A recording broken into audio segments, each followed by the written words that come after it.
السلام علیکم ورحمۃ اللہ وبرکاتہ۔ الحمد للہ والصلاة والسلام علی رسول اللہ وعلی آلہ وصحبہ وسلم تسلیما کثیرا، اما بعد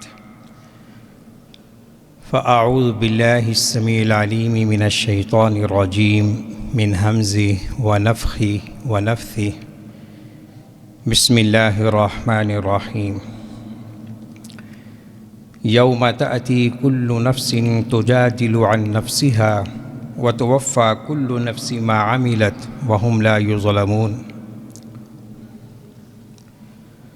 وضرب الله مثلا قرية كانت آمنة مطمئنة يأتيها رزقها رغدا من كل مكان فكفرت بأنعم الله فأذاقها الله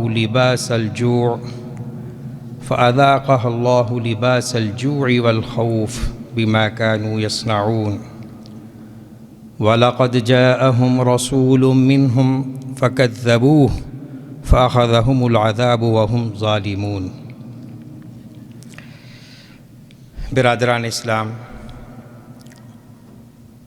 سورۃ النحل کی آیات نمبر 111 اور اس کے بعد کی چند آیات زیر موضوع ہیں۔ ان آیات کریمہ میں اللہ رب العزت نے کچھ احوال قیامت کا ذکر فرمایا ہے اور امن و سلامتی، خوشحالی کو ایک مثال کے انداز میں سمجھایا ہے اور رزق حلال کھانے کا حکم دیا، اللہ کی نعمتوں کا شکر ادا کرنے کا حکم دیا، کچھ محرمات کا ذکر ہے اور اللہ رب العزت نے اہل کتاب یہود پر کچھ چیزیں حرام کی تھیں، اس کا ذکر ہے، اور پھر اس بات کا تذکرہ ہے کہ جو کوئی حماقت، جہالت، لا علمی میں، گموار پن میں کوئی غلطی کر لیتا ہے، گناہ کر لیتا ہے، پھر توبہ کر لیتا ہے تو اللہ تعالیٰ اس کی توبہ کو قبول فرماتے ہیں۔ تو آئیے قدر تفصیل کے ساتھ ان آیات کریمہ کو سمجھنے کی کوشش کریں۔ یوم تأتی کل نفس تجادل عن نفسها وتوفى كل نفس ما عملت وهم لا يظلمون۔ اللہ رب العزت بلند و بالا صفات سے متصف ہیں، ان میں سے ایک یہ ہے کہ اللہ غفور الرحیم ہے، اور اللہ تعالیٰ اس دن بھی لوگوں پر اپنا فضل و کرم فرمائیں گے جس دن ہر انسان اللہ کی رحمت، اس کے فضل کا محتاج ہوگا، اور وہ دن جو نفسا نفسی کا دن ہوگا، والدین اولاد کو بھول رہے ہوں گے، شوہر بیوی کو بھول جائے گا، بہن بھائی آپس میں تعلقات کو نظر انداز کرتے ہوئے نفسا نفسی کی حالت اور کیفیت سے دوچار ہوں گے۔ ہر کوئی اسی تگ و دو میں ہوگا، فکر میں ہوگا کہ میری نجات کیسے ہو جائے۔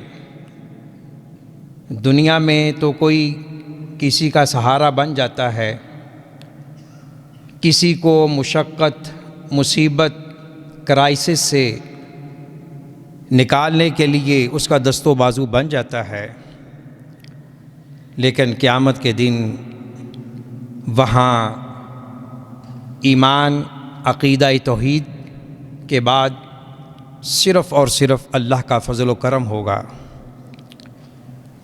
اس دن کوئی کسی کی غلط سفارش نہیں کر سکے گا، کوئی کسی کو ناجائز فیور نہیں دے سکے گا، اور ظالم کیا، مظلوم کیا، ہر ایک کو اپنے کیے کا حساب پیش کرنا ہوگا، اور ہر کوئی یہی چاہے گا کہ مجھے عذاب جہنم سے آزادی مل جائے، میں جنت میں داخل ہو جاؤں۔ تو اللہ رب العزت نے اس کربناک، خوفناک، تشویشناک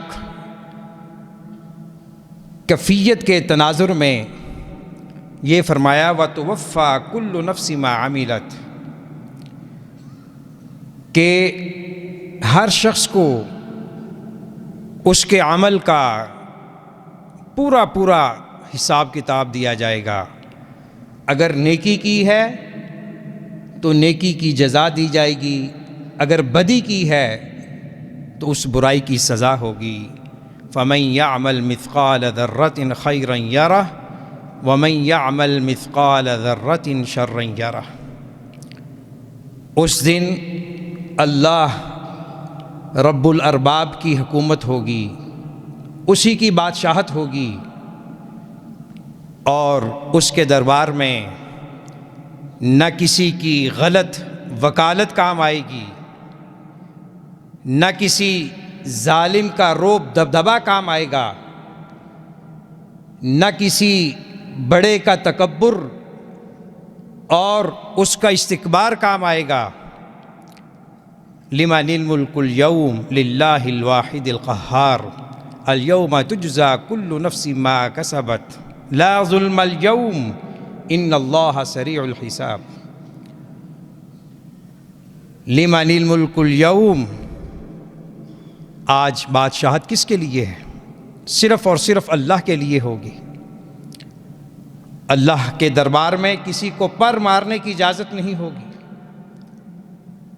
اس عدالت میں نہ کوئی پرچی کام آئے گی، نہ رشوت کام آئے گی، نہ سفارش کام آئے گی۔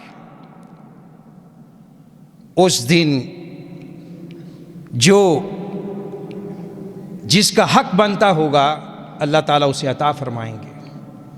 وَهُمْ لَا يُظْلَمُونَ، یہ جملہ ذرا غور سے سنیے۔ اس دن کسی پر ظلم نہیں ہوگا۔ دنیا میں ظلم ہو جاتا ہے، ظالم چھوٹ جاتا ہے، لیکن آخرت میں یہ تصور نہیں ہوگا۔ اس دن مظلوم کے ایک ایک آنسوؤں کا حساب ہوگا، اس کی ایک ایک آہ درد تڑپ کا حساب ہوگا، اور جو ظالم ہے لرزاں ترساں ہوگا۔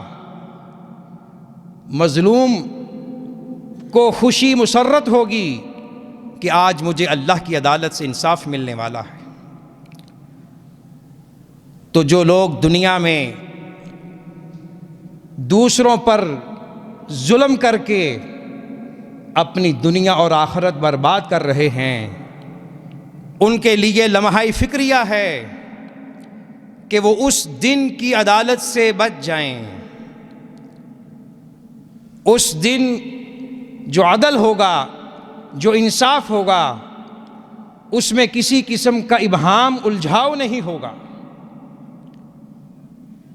تو اس دن کے آنے سے پہلے جس نے جو بھی ظلم کیا ہے باز آ جائے اور حقداروں کے ان کے حقوق دے دے۔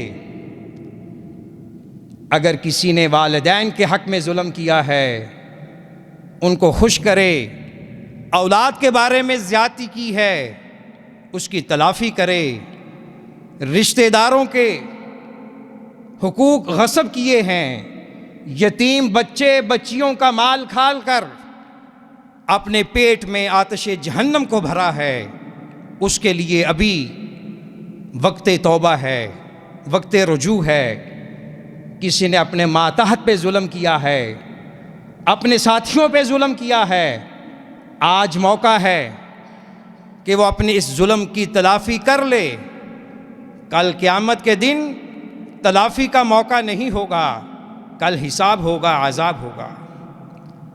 اللہ ہم سب کو اس وحشتناک خوفناک انجام بد سے محفوظ رکھے، اور اللہ تعالی ہمیں ان خوش قسمت لوگوں میں شامل کرے جو دنیا سے رخصت ہوں تو عقیدہ توحید پر ان کی موت ہو اور ان کے کندھے لوگوں کے حقوق سے ہلکے ہوں۔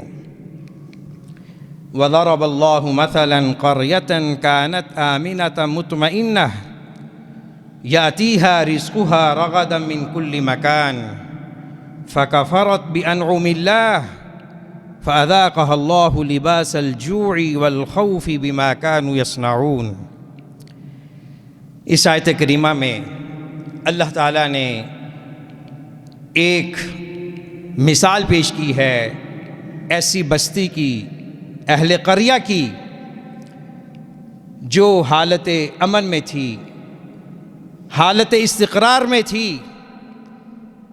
معاشی حالت بہت مضبوط تھی، امن سلامتی ہر چیز موجود تھی، لیکن کیا ہوا؟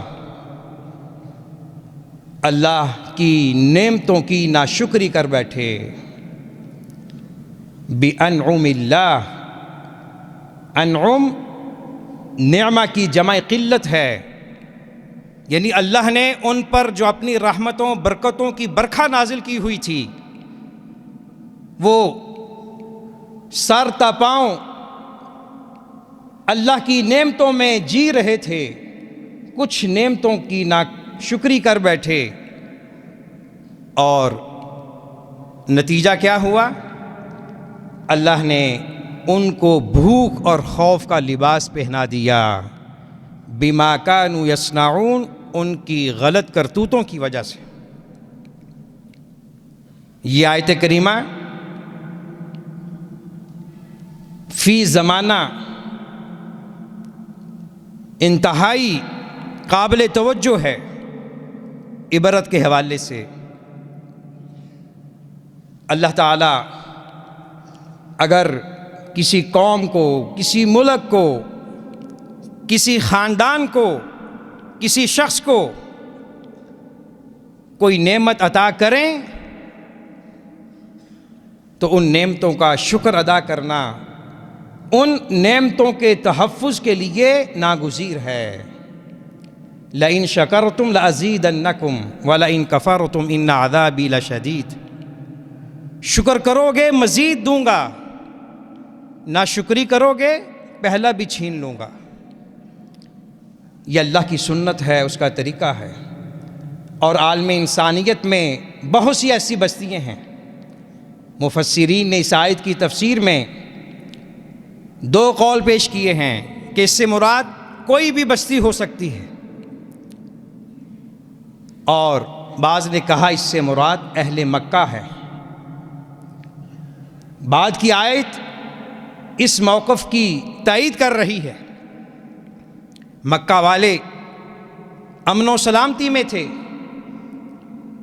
اور ان کے ارد گرد کے لوگ خوف میں رہتے تھے، بھوک تھی، قحط تھا، معاشی بدحالی تھی، مہنگائی تھی، روٹی کپڑا مکان کی قلت تھی، اور جو اہل مکہ ہیں ان کو اللہ نے امن، تونگری، امیری، قیادت، سیادت کی نعمتوں سے سرفراز کیا ہوا تھا۔ اور ایک اور سب سے بڑی نعمت اللہ نے جو ان کو عطا کی وہ رسول رحمت للعالمین نبی جینا محمد صلی اللہ علیہ وسلم کی بعثت تھی، بحیثیت رسول اور نبی۔ ان لوگوں نے جہاں اللہ کی دوسری مادی دنیاوی نعمتوں کی ناشکری کی، وہاں سب سے بڑی نعمت نبی اکرم صلی اللہ علیہ وسلم کی بعثت اور آپ کی نبوت اور رسالت کی صورت میں اس کا انکار کر بیٹھے۔ صرف انکار نہیں کیا بلکہ طرح طرح سے آپ کو اذیتیں دی گئیں، آپ کو مختلف تکالیف کا سامنا کرنا پڑا۔ قریش مکہ نے کوئی ایسی اذیت نہیں چھوڑی جو کسی بھی انسانی تصور میں آ سکتی ہو، ذہنی طور پر، بدنی طور پر، مالی طور پر، نفسیاتی طور پر، سماجی معاشرتی ہر اعتبار سے آپ صلی اللہ علیہ وسلم کو تکلیف دی، اذیت دی۔ تو پھر اللہ تعالیٰ نے ان پر ایک ایسا قحط ڈال دیا۔ حضرت عبداللہ بن مسعود رضی اللہ تعالی عنہ کی تفسیر اور ان کی حدیث کی روشنی میں اہل مکہ پر ایک ایسا قحط آیا اللہ کے رسول صلی اللہ علیہ وسلم کے زمانے میں کہ وہ لوگ مردار کھانے پہ مجبور ہو گئے، چمڑے، اور یہاں تک کہ جانوروں کے گوبر کھانے پہ مجبور ہو گئے۔ پھر اللہ کے رسول صلی اللہ علیہ وسلم نے ان کے حق میں دعائے رحمت فرمائی تو اللہ نے ان کو اس عذاب سے نجات دی۔ اور یہ آیت، اس کا جو حکم ہے، اس کا جو مفہوم ہے وہ عام ہے، ہر زمان و مکان کے لیے ہے۔ ہم اہل وطن پاکستان اللہ کی بہت بڑی نعمت ہے، جب تک اس کی قدر کرتے رہیں گے اور پاکستان کی تاسیس قیام کے اہداف و مقاصد کی روشنی میں اس وطن میں جئیں گے، اللہ کی رحمتیں نازل ہوتی رہیں گی۔ اگر ہم نے اس وطن کی قدر نہیں کی اور خلوص وفا کے ساتھ اس کی خدمت نہیں کی اور اہل وطن کو دھوکہ اور ان کو مشکلات میں ڈالتے رہے تو پھر اللہ کی طرف سے ایسا تازیانہ عبرت نازل ہوگا، پھر نہ کسی کا اقتدار رہے گا، نہ اختیار رہے گا، نہ کسی کا سٹیٹس رہے گا، نہ کسی کا منصب رہے گا۔ پھر ایسے لوگ جو اپنے رب سے اور اس کے بندوں سے، اس کی دی ہوئی نعمتوں سے غداری کرتے ہیں، ناشکری کرتے ہیں، وہ کٹی ہوئی پتنگ کی طرح وطن سے باہر پھینک دیے جاتے ہیں۔ یہ اللہ کی سنت ہے، اس کا طریقہ ہے۔ قرآن ہمارے لیے عبرت ہے، سبق ہے۔ وَلَقَدْ يَسَّرْنَا الْقُرْآنَ لِلذِّكْرِ فَهَلْ مِن مُدَّكِرٍ، قبل اس کے کہ ہم اللہ کے اس عذاب میں گرفتار ہوں، قبل اس کے کہ ہم ناشکری کے ایسے مرتکب ہوں کہ ہم اللہ کے اس عذاب کے مستحق بن جائیں، ضروری ہے کہ ہم میں سے ہر ایک اپنے حالات کا تجزیہ کرے، اس کی اصلاح کرے، من حیث الانسان اور من حیث المسلمان۔ ہر انسان کی ذمہ داری ہے جو اس کے کندھوں پر اللہ کے حقوق ہیں، اس کے بندوں کے حقوق ہیں، وہ اسے ادا کرے۔ اور جب انسان اللہ کے حقوق ادا کرے گا، اس کے بندوں کے حقوق ادا کرے گا، تو دین و دنیا کی نعمتیں اس کا مقدر بن جائیں گی۔ امن، اطمینان، خوشحالی، اس کی کیا اہمیت ہے؟ ایک حدیث سن لیجئے۔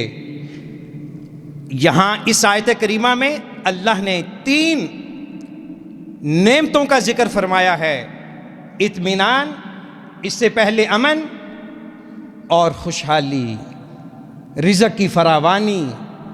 ذرا اندازہ کیجئے، اس وقت کو یاد کیجئے جب ایک انسان 100 روپے میں 3 ٹائم کا کھانا آسانی سے کھا لیتا تھا، اور آج 100 روپے میں ناشتہ بھی نہیں ملتا۔ یہ اللہ کی نعمتوں کی ناقدری کا ایک نتیجہ ہے۔ مہنگائی آؤٹ آف کنٹرول ہوتی جا رہی ہے، لوگ غریب سے غریب تر ہو رہے ہیں، اور بد امنی ہو رہی ہے، خوف کا عالم ہے۔ تو ان مسائل کا ایک حل اس آیت کی روشنی میں یہ ہے کہ اللہ کا شکر ادا کیا جائے، ناشکری سے بچا جائے۔ آپ صلی اللہ علیہ وسلم نے ایک حدیث میں فرمایا، من اصبح منکم آمنا فی سربی معافا فی جسدی عنده قوت یومی فکأنما حیزت له الدنیا بأسرها۔ امام بخاری رحمہ اللہ نے الادب المفرد میں اس کو ذکر کیا ہے، حسن حدیث ہے، بڑی جامع حدیث ہے۔ اس حدیث کو فروغ دیں، عربی میں، اردو میں، انگریزی میں، جس زبان میں بھی۔ اور آج کل کے حالات میں یہ ایک منارہ نور ہے، اللہ کی نعمتوں کو یاد دہانی کرانے کے لیے بہترین نسخہ ہے۔ تم میں سے جو صبح کرتا ہے اس حالت میں کہ وہ اپنی فیملی میں، اپنے گروہ میں، اپنے بزنس میں، اپنی جماعت میں، اپنے اہل و عیال میں مامون ہے، امن ہے، اسے کوئی خوف نہیں ہے اپنے مال کے لوٹنے کا، اپنی عزت و آبرو کے ضائع ہونے کا، مطمئن ہے، اور اللہ نے اسے بیماریوں سے محفوظ کیا ہوا ہے۔ کوئی ایسی مہلک موذی مرض نہیں جس وجہ سے وہ پریشان ہو، اور اس کے پاس اس دن کے لیے خوراک ہے، کھانا ہے۔ 3 نعمتیں، امن، صحت، رزق، تو گویا کہ اسے ساری دنیا کی نعمتیں عطا کر دی گئی ہیں۔ تو یہ اللہ کی نعمتیں ہیں۔ انسان کسی بھی حالت میں ہے، کسی بھی کیفیت میں ہے، اسے ان 3 نعمتوں کی قدر کرنی چاہیے اور اس کے حصول کے لیے جد و جہد کرنی چاہیے۔ امن، سکون، اطمینان اور معاشی خوشحالی، صحت، عافیت، بیماریوں سے سلامتی اور رزق حلال۔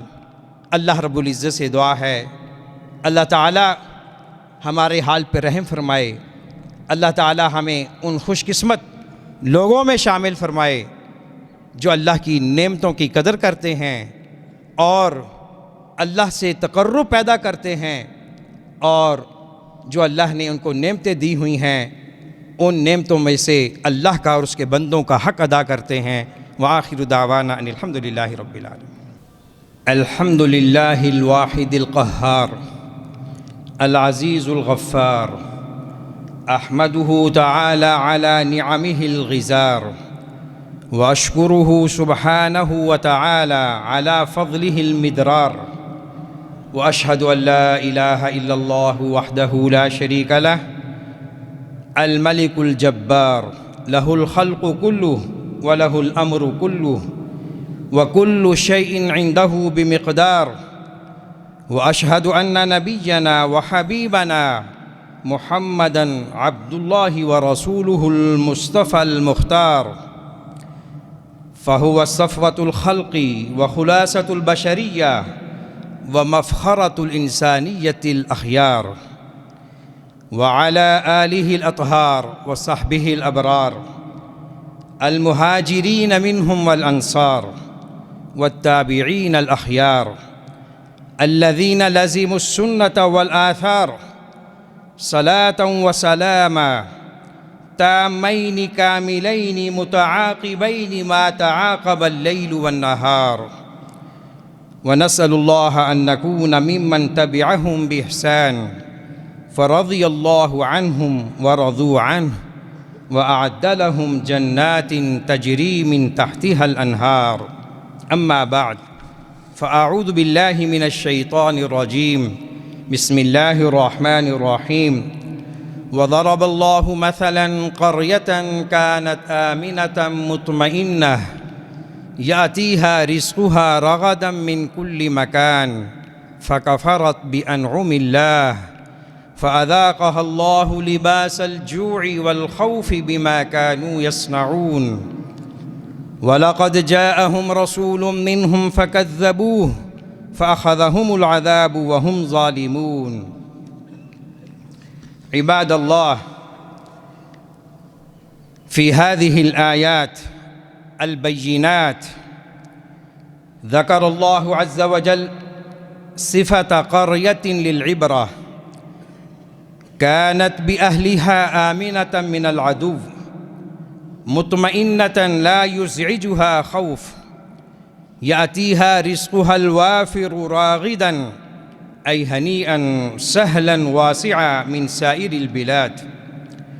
فكفر أهلها بنعم الله جحدوا بها فعمهم الله بالجوع والخوف وبدلوا بأمنهم خوفا وبغناهم جوعا وفقرا وبسرورهم ألما وحزنا وذاقوا مرارة العيش بعد سعته بسبب أفعالهم المنكرة. وجاءهم رسول من جنسهم فكذبوه فيما أخبرهم به من أنه رسول إليهم مبلغ عن ربه بأن يعبدوه ويطيعوه ويشكروه على النعمة، وتمادوا في كفرهم وعنادهم فعذبوا بعذاب الاستئصال الشامل حال كونهم ظالمين أنفسهم بالكفر وتكذيب الرسل متلبسين بالظلم وهو الكفر والمعاصي، وما ظلمهم الله أبدا. وهذه القرية إما مكة أو غيرها، وأكثر المفسرين على أنها مكة وأهلها فإنها كانت آمنة مطمئنة مستقرة يتخطف الناس من حولها، ومن دخلها كان آمنا لا يخاف، فجحدت بآلاء الله ونعمه، وأعظمها بعثة محمد صلى الله عليه وسلم، فأذاقها الله شدة الجوع والخوف بعد الرفاه والأمن، وأبوا إلا معاندة الرسول صلى الله عليه وسلم، فدعا عليهم بقول اللهم اشدد وطأتك على مضر واجعلها عليهم سنين كسني يوسف، فأصابتهم سنة أذهبت كل شيء وابتلوا بالقحط فاضطروا إلى أكل الجيف والكلاب الميتة العياذ بالله، والعظام المحرقة والعلهز وهو ضبر البعير المخلوط بدمه إذا نحروه، ثم قتل رؤساؤهم في بدر. وقوله عز وجل آمنة إشارة إلى الأمن، وقوله مطمئنة إشارة إلى الصحة بسبب طيب الهواء والمناخ، وقوله يأتيها رزقها رغدا من كل مكان إشارة إلى الكفاية. وقال بعضهم مبينا أهمية هذه العناصر الثلاثة، ثلاثة ليس لها نهاية: الأمن والصحة والكفاية. وبعد أن وصفت القرية بهذه الصفات الثلاثة كفرت بأنواع، وبعد أن وصفت هذه القرية بهذه الصفات الثلاثة قال فكفرت بأنعم الله.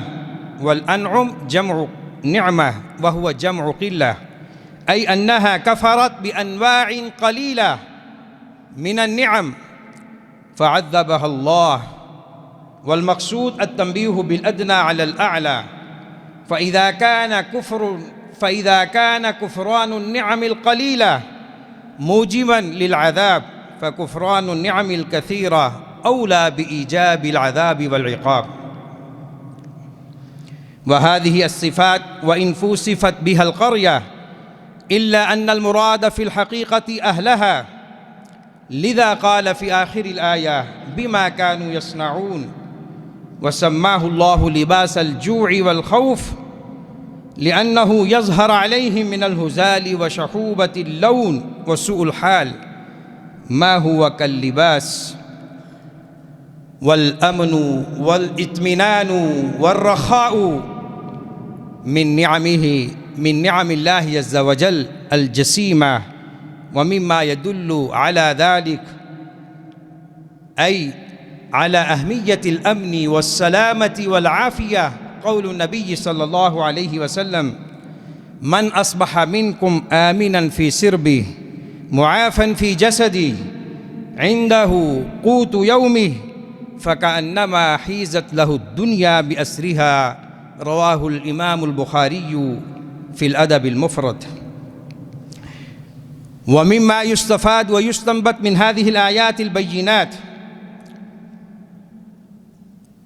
ومما ترشد الآيات إلى وجوب الإيمان بالله وبالرسل وإلى عبادة الله وحده وشكره على نعمه وآلائه الكثيرة، وإلى أن العذاب الإلهي لاحق بكل من كفر بالله وعصاه وجحد نعمة الله عليه. وهذا إنذار ووعيد لأهل مكة ولأهل كل قرية اتصفوا بالظلم بالكفر والمعاصي، إذ لا ظلم أشد من ظلم الكفر والمعصية في حق الله، إن الشرك لظلم عظيم. والعذاب أو العقاب من جنس العمل، فإن أهل هذه القرية لما بطروا بالنعمة بدلوا بنقيضها وهو محقها وسلبها، ووقعوا في شدة الجوع بعد الشبع، وفي الخوف والهلع بعد الأمن والإطمئنان، وفي انعدام موارد العيش بعد الكفاية. عباد الله، بارك الله لي ولكم في القرآن الحكيم، ونفعني وإياكم بما فيه من الذكر الحكيم. هذا واستغفر الله لي ولكم ولسائر المسلمين فاستغفروه إنه هو الغفور الرحيم.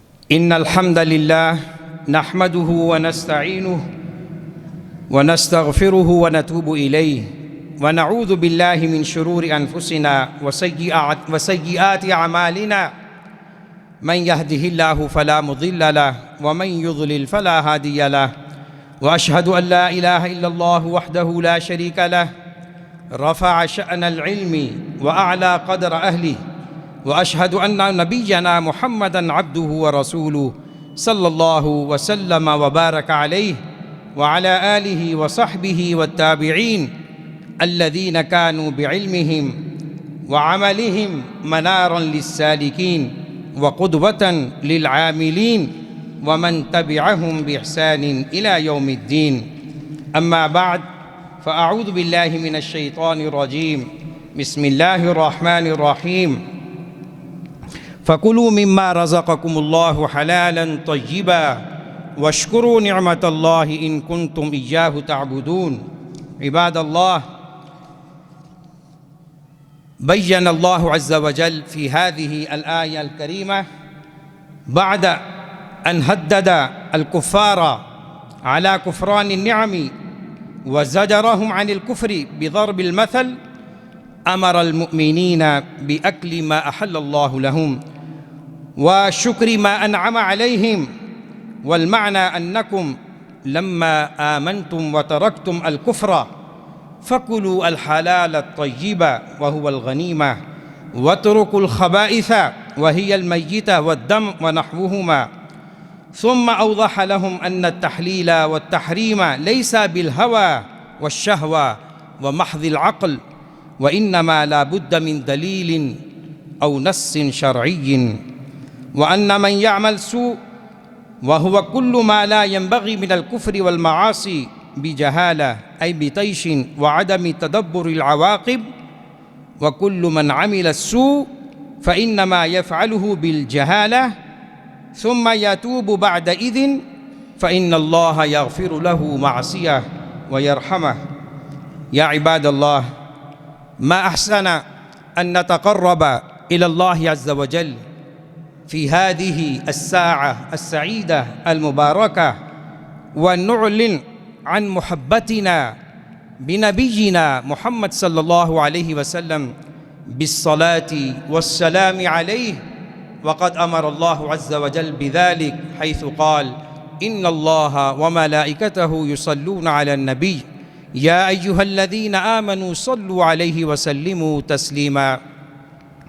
اللهم صل على محمد وعلى آل محمد كما صليت على إبراهيم وعلى آل إبراهيم إنك حميد مجيد. اللهم بارك على محمد وعلى آل محمد كما باركت على إبراهيم وعلى آل إبراهيم إنك حميد مجيد. اللهم إنا ندعوك بأسمائك الحسنى وصفاتك العلى. اللهم إنا نسألك بأننا نشهد أنك أنت الله لا إله إلا أنت وحدك لا شريك لك، وأن محمدًا عبدك ورسولك. يا حي يا قيوم برحمتك نستغيث. اللهم إنا نسألك الهدى والتقى والعفاف والغنى. اللهم آتنا نفوسنا تقواها وزكها أنت خير من زكاها، أنت وليها ومولاها. اللهم اسق عبادك وبهائمك وانشر رحمتك وأحي بلدك الميت. اللهم اسق عبادك وبهائمك وانشر رحمتك وأحي بلدك الميت. اللهم اسق عبادك وبهائمك وانشر رحمتك وأحي بلدك الميت.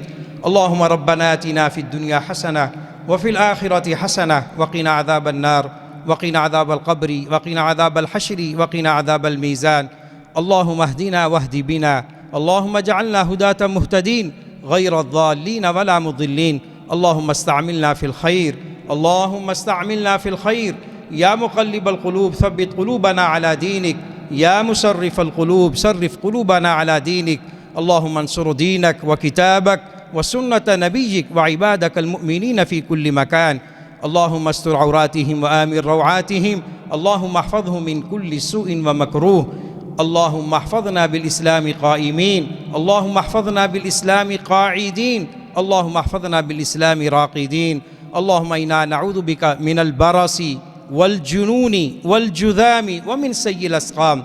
اللهم ارفع عنا البلاء والوباء والربا والزنا والغلا والمحن وسوء الفتن ما ظهر منها وما بطن برحمتك وفضلك وجودك يا أرحم الراحمين.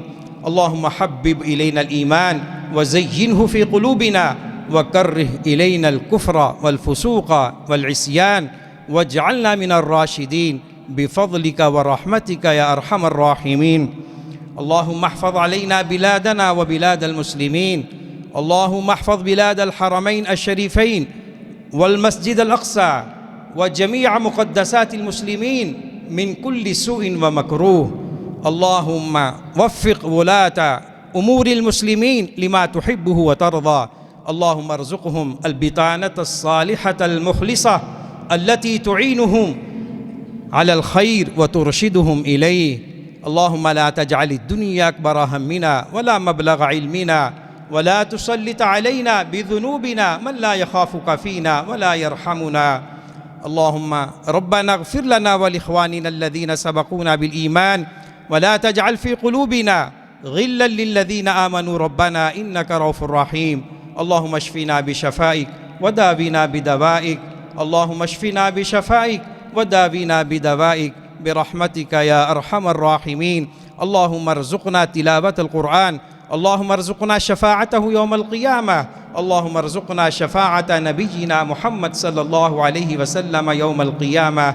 ربنا هب لنا من أزواجنا وذرياتنا قرة أعين واجعلنا للمتقين إماما. سبحان ربك رب العزة عما يصفون وسلام على المرسلين والحمد لله رب العالمين.